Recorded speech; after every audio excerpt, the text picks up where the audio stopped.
আসসালামু আলাইকুম দর্শক। শিক্ষাঙ্গন আবারও উত্তপ্ত। ট্যাগের রাজনীতি কি চলবেই? রাজাকার আর গুপ্ত, শিক্ষাঙ্গন উত্তপ্ত। একদিকে শিবিরকে টার্গেট করে গুপ্ত স্লোগানের রাজনীতি, অন্যদিকে বর্তমান প্রধানমন্ত্রী তারেক রহমান আর তার মেয়ে জাইমা রহমানকে নিয়ে একটি আপত্তিকর ফেসবুক পোস্টকে কেন্দ্র করে বর্তমান রাজনীতি উত্তপ্ত। বিশেষ করে দেশের শিক্ষাঙ্গনগুলি খুবই উত্তপ্ত অবস্থায় আছে, অগ্নিগর্ভ অবস্থা। ক্যাম্পাসে ছাত্র শিবিরের লেখা গ্রাফিতি মুছে দিয়ে ছাত্রদল লিখেছে, গুপ্ত যাদের অবস্থান তাদের বাড়ি পাকিস্তান। শিবির পাল্টা স্লোগান দিয়ে বলছে, গুপ্ত বলিস কাদেরকে, তুই তো ছিলি লন্ডনে। সি সি দর্শক, কি আপত্তিকর ভাষা উভয় পক্ষের। কেমন শোনায় ব্যাপারটা? আসলে সমস্যা হলো কি, আমরা যখন অন্যকে গালি দেই বা ট্যাগ করি, তখন আসলে আমরা ভুলে যাই যাদেরকে গালি দিচ্ছি তাদেরও মুখ আছে, তাদেরও গালি দেবার ভাষা জানা আছে, কিন্তু আমরা সেটুকু ভাবি না। ফলাফল এই দাঁড়ায়। ঘটনার সূত্রপাত গত 21 এপ্রিল চট্টগ্রাম সরকারি সিটি কলেজে ছাত্রদল এবং ছাত্র শিবিরের মধ্যে সংঘর্ষ বাধে এবং এই সংঘর্ষে উভয় পক্ষের প্রায় 20 জন নেতাকর্মী আহত হয়। এই সংঘর্ষের জের ঢাকা বিশ্ববিদ্যালয় ক্যাম্পাসে এসে পড়ে। ঢাকা বিশ্ববিদ্যালয় সাংবাদিক সমিতির কতিপয় সাংবাদিক সংবাদ সম্মেলন করে দাবি করেন যে ঢাকা বিশ্ববিদ্যালয়ের ছাত্রদল কর্তৃক তারা নানা রকম হেনস্থা এবং গালিগালাজের শিকার হন। শুধু তাই নয়, তারা আরো অভিযোগ করেন যে শাহবাগে যে মবের ঘটনাটি ঘটে ছাত্রদল কর্তৃক, সেখানেও তারা সংবাদ সংগ্রহ করতে গেলে ছাত্রদলের লাঞ্ছনা এবং মারধরের শিকার হন। তো দর্শক, বলছিলাম প্রধানমন্ত্রী জনাব তারেক রহমান এবং তার মেয়ে জাইমান রহমানকে নিয়ে আপত্তিকর ফেসবুক পোস্ট। এই পোস্টটিকে কেন্দ্র করে ঢাকার পরিস্থিতি উত্তপ্ত হয়, বিশেষ করে ঢাকা ইউনিভার্সিটি ক্যাম্পাস। এই পোস্টটির জন্য ছাত্রদল ছাত্র শিবিরের এক নেতা আবদুল্লাহ আল মাহমুদকে দায়ী করে, কিন্তু আবদুল্লাহ আল মাহমুদ এবং ছাত্র শিবিরের পক্ষ থেকে এই দাবিকে প্রত্যাখ্যান করে বলা হয় যে এটি একটি ভুয়া পোস্ট এবং এটি ছাত্রলীগের কারো অ্যাকাউন্ট থেকে সরানো হয়েছে, এর সঙ্গে আমার বা আমার সংগঠনের কারো কোনো দায় নাই, সম্পৃক্ততা নাই। এরপর আবদুল্লাহ আল মাহমুদ তার নিজের নিরাপত্তা চেয়ে শাহবাগ থানায় জিডি করার জন্য যান।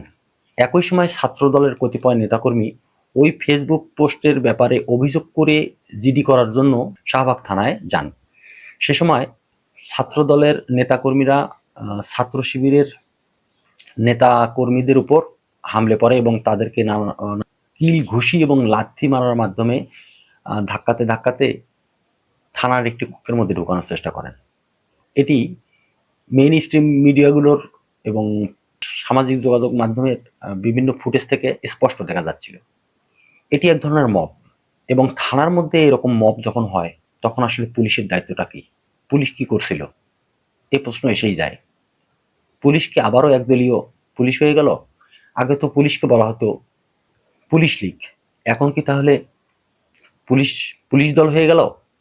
শাহবাগ থানায় ছাত্র শিবিরের হামলার শিকার হওয়া ডাকসুর দুইজন নেতা, একজন হলেন সাহিত্য সংস্কৃতি বিষয়ক সম্পাদক মোসাদ্দেক ইবনে আলী মোহাম্মদ, অন্যজন হলেন সমাজসেবা বিষয়ক সম্পাদক এবি জুবায়ের।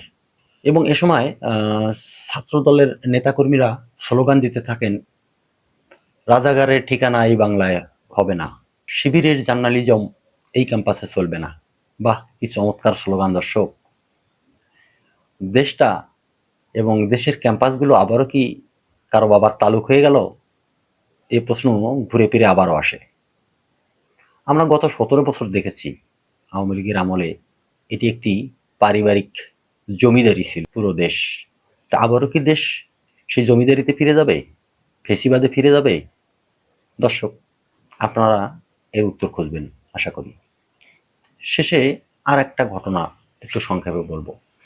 বিএনপির মহাসচিব মির্জা ফখরুল ইসলাম আলমগীর সাহেব, তিনি দুদিন আগে তাদের যে বিএনপির দলীয় কার্যালয়, সেখানে দলের যৌথ সংবাদ সম্মেলন শেষে বলেন, জামাতকে রাজনৈতিকভাবে নির্মূল করার জন্য যা যা করা প্রয়োজন সেগুলো করতে হবে। দর্শক, কত চমৎকার গণতান্ত্রিক ভাষা না? খুবই সভ্য ভাষা এটি একটা। একজন প্রবীণ রাজনীতিবিদ, যিনি বয়সের ভাড়ায় নুয়ে পড়েছেন এবং সে কারণে তিনি রাজনীতি থেকে অবসরে যেতে চাচ্ছেন, এটি কদিন থেকেই মিডিয়াগুলোতে দেখতে পাচ্ছি। এ খবর দেখার পরে জনাব ফখরুল ইসলাম আলমগীরের প্রতি আমার শ্রদ্ধা এবং ভালোবাসা দুটিই বেড়ে যায়। কারণ আমাদের দেশে এভাবে রাজনীতি থেকে অবসর নেওয়ার ঘটনা খুবই বিরল।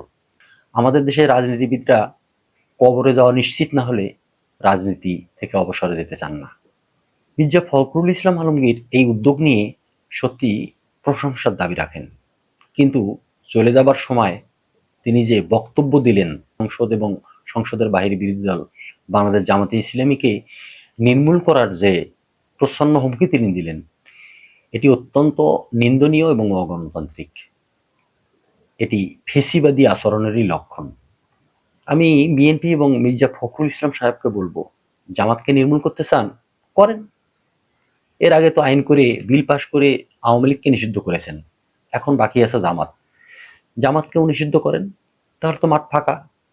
ওই সেই আগের 17 বছরের মতো আপনারাও নিশ্চিন্তে নির্বিঘ্নে ক্ষমতার মসনদে শুয়ে বসে 17-20 বছর কাটাতে পারবেন। আফসোস দর্শক, খুবই অবাক করার মতো। যদিও আমি অবাক হই না, কারণ আমাদের দেশের রাজনীতিবিদদের চরিত্রই এমন। কথায় আছে, ক্ষমতার লোভে মানুষ অন্ধ এবং অহংকারী হয়, কিন্তু ক্ষমতা কখনো চিরস্থায়ী বা নিরঙ্কুশ হয় না। এটি কেন আমরা ভুলে যাই? এবং সেই ক্ষমতা কাউকে রক্ষাও করতে পারে না।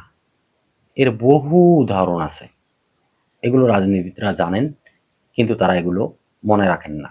দর্শক, আমরা সাধারণ মানুষ সবসময় একটা অভিযোগ করে থাকি যে আমাদের দেশে রাজনৈতিক দল বা রাজনীতিবিদরা অতীত থেকে শিক্ষা গ্রহণ করে না, ইতিহাস থেকে শিক্ষা গ্রহণ করে না। আমি বলি এর উল্টো কথা। আমাদের দেশের রাজনীতিবিদরা অতীত থেকে শিক্ষা গ্রহণ করে, নিশ্চয়ই করে, কিন্তু সেই শিক্ষা, যে শিক্ষা গ্রহণ করার মাধ্যমে ক্ষমতায় যাবার পর ক্ষমতাকে কুক্ষিগত করা যায়, ক্ষমতাকে নিরঙ্কুশ করা যায়, এবং যেভাবে চোরাগুলির মাধ্যমে ক্ষমতা আহরণ করা যায়, সেই সব কায়দা কানুন তারা অতীত থেকে শিক্ষা গ্রহণ করেন। এবং কিভাবে জনগণের ম্যান্ডেটকে উপেক্ষা করে ফেসিবাদী হয়ে ওঠা যায়, সেই শিক্ষা আমাদের দেশের রাজনৈতিক দলগুলো গ্রহণ করে। এটি আমরা বরাবরই দেখতে পাচ্ছি। বর্তমান সরকারও তেমনই আচরণ করছে। ট্যাগের রাজনীতি, এটিও আমাদের দেশে নতুন কিছু নয়। গত 17 বছর আওয়ামী লীগ রাজাকারের ট্যাগ দিয়ে বিএনপি এবং জামাতকে কোণঠাসা করে রেখেছিল। দৃশ্যত তাদের কোনো কর্মসূচিকে সফল হতে দেয়নি আওয়ামী লীগ। বিএনপি কি সে কথা ভুলে গেছে? নিশ্চয়ই ভুলে যায়নি। বরং তারা সেখান থেকে এই শিক্ষাই গ্রহণ করেছে যে আমরাও এই রাজাকার আর গুপ্তের ট্যাগ দিয়ে আজকের যে বিরোধী দল জামাত, তাকে একঘরে করব, কোণঠাসা করব। এবং লক্ষ্য করলে দেখবেন যে আওয়ামী লীগের যে ফেসিবাদী আচরণ, তার প্রায় সবগুলোই রপ্ত করেছে বর্তমান বিএনপি সরকার। এটাই নিন্দনীয় দর্শক।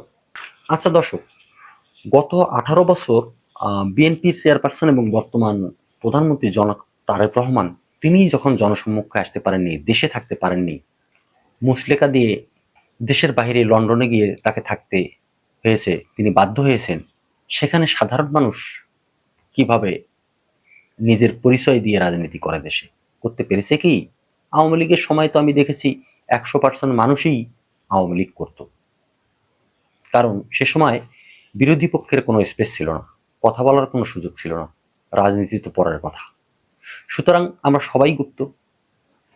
বিএনপি আজকে শিবির বা জামাতের বিরুদ্ধে যে গুপ্ত ট্যাগ দিচ্ছে, গুপ্ত রাজনীতির অভিযোগ করছে, আমি তো দেখেছি গত 17 বছর স্থানীয় বিএনপির নেতাকর্মীরা আওয়ামী লীগের নেতাকর্মীর ডেরায় সকাল সন্ধ্যা সময় কাটিয়েছে এবং সেটিকেই তারা নিরাপদ জায়গা হিসেবে ব্যবহার করেছে। নিজেদের রাজনীতিকে প্রকাশ্যে না এনে বরং আওয়ামী লীগের নেতাকর্মীদের বিভিন্ন রকম কর্মকাণ্ডেও তারা সহযোগিতা করেছে। স্থানীয় নির্বাচনগুলোতে আওয়ামী লীগের নেতাকর্মীদের পক্ষে তারা কাজ করেছে, ভোট তো দিয়েছেই। তো দর্শক, যারা এসব করেছে গত 17 বছর, তারা কি গুপ্ত না? আজ বিএনপি বা ছাত্রদল নিজেদেরকে বড় বীর ভাবছে, কিন্তু আমরা দেখেছি, জনগণ দেখেছে গত 17 বছর তাদের এই হিম্মত কোথায় ছিল। তাদের রাজনীতির ধরন জনগণ দেখেছে। পাট খেতে তারা লুকিয়েছিল আওয়ামী লীগের ভয়ে, পুলিশের ভয়ে, সেটি মানুষ নিশ্চয়ই ভুলে যায়নি। সুতরাং কাউকে ট্যাগ করার আগে নিজের চরিত্রটা ভালোভাবে জেনে নেওয়া উচিত। তার চেয়ে বরং ট্যাগের রাজনীতি ছাড়ুন, জনগণের ভাষা বোঝার চেষ্টা করুন।